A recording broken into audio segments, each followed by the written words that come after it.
Welcome to another Jonesing for a Sip with Jack Jones. I'm proud to present a beer I've never tried before here, and one I'm quite excited to try. It is the Pirate Life Lager.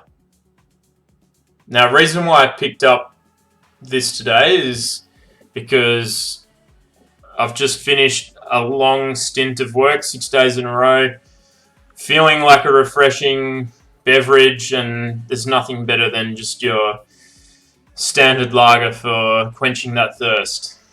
So before I get into cracking this can, I'll just show you how cool the design is. So at first glance, it's pretty simple. You've got the details. It's a lager from Pirate Life Brewing. Alright, it shows you the percentage down the bottom, which is 4.5, 355ml can. And you've got a metallic blue or cobalt blue with a beige background. So a nice little contrast there. Keeping it simple, just like the lager.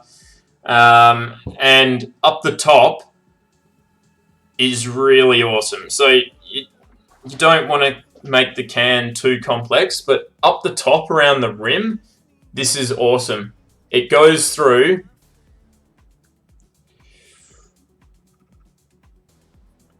from the factory and it shows you the brewing process.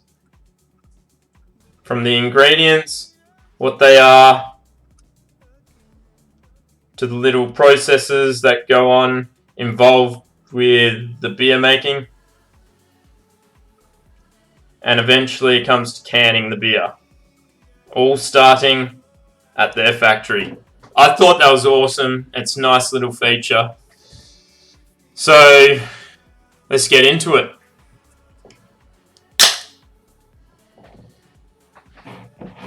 Now, since it's lager, I do have a American lager glass with me, although it has Weihenstephaner on it. Let's pour it in right now.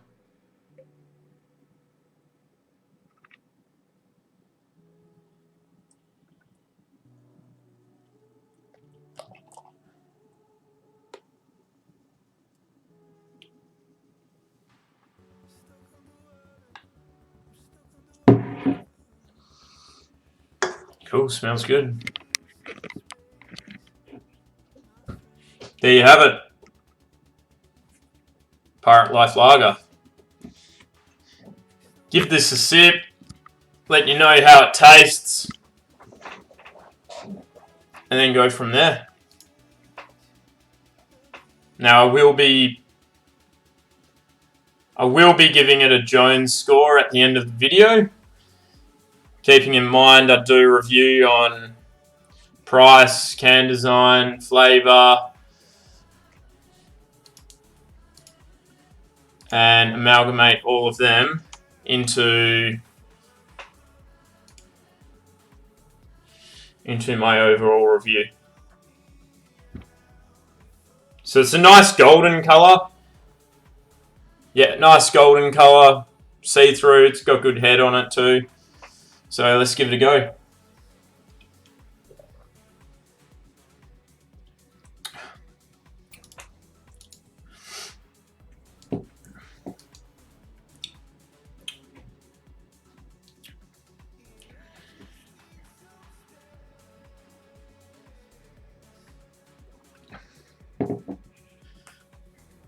Oh, that's interesting.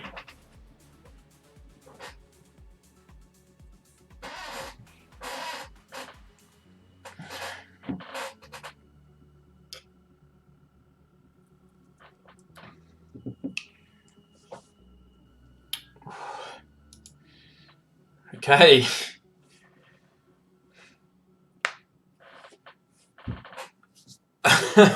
I wouldn't say this is a lager at all. I'd say this is a craft lager. It's fucking over malted in my opinion. And the aftertaste is like, it's sort of soapy with a bit of honey, which is like very strange for your traditional lager. The one good thing I'd say about it is very easy to drink.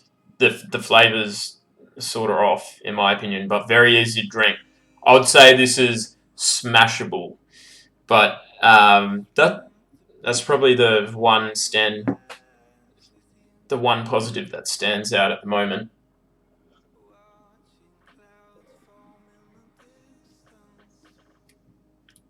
Oh yeah, that is smashable. Good. That's a good session beer or something you just want on a hot day. Just quench your thirst. This beer ticks that box. But yeah, it does have this soapy, like honey aftertaste. It's over malted too, in my opinion. Yeah, let's have another look at it.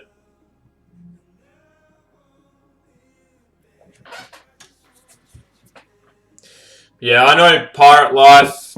I've had a couple of their beers before, specifically the IPA, the double IPA.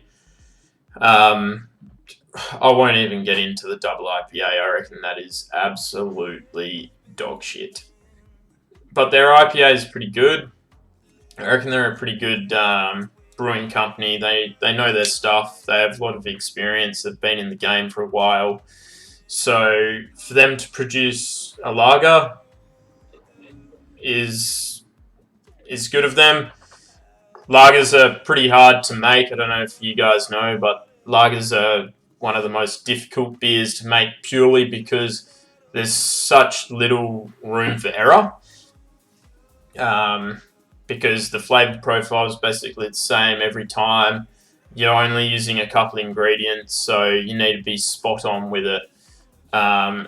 And for a brewing company that started out making, IPAs where you can throw just about anything in it, apart from the kitchen sink, obviously, this is a good first effort, I'd say. Pirate Life, good first effort, but I'd say there's a bit more to work on with this, specifically like the aftertaste. I'd say it is a bit soapy. Yeah, here you go. Established in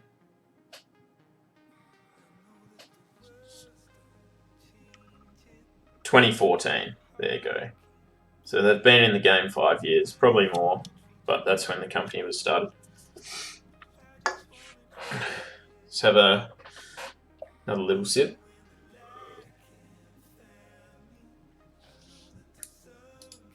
Yeah. Because your traditional lagers, they have. Oh well, there's like, I read up on this like a while ago because I was wondering why lagers were so hard to make, and there's this thing called the German purity law, and basically it states that there only should be 4 ingredients that go into making beer, and German beers are your pilsners and lagers. And it's water, malt, yeast, and hops. So like you only have 4 ingredients to choose from, so that's why it's so hard to make.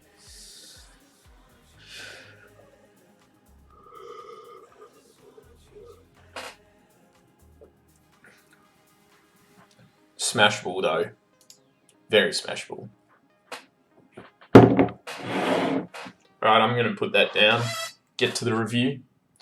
Give you Jones score. So, for can design, I'd have to give this a high rating because the little feature up the top, where it starts off at the factory and works its way around the brewing process and ingredients used, I think that's an awesome feature. And it's not taking away from the simplicity of the can either. So I'd have to give that an 8 out of 10. Now, price, I haven't been over this yet, but the price is actually really, really good. I mean, if you go get a Pirate Life double IPA or even IPA, you're spending, $5 more, $5 or more on a can.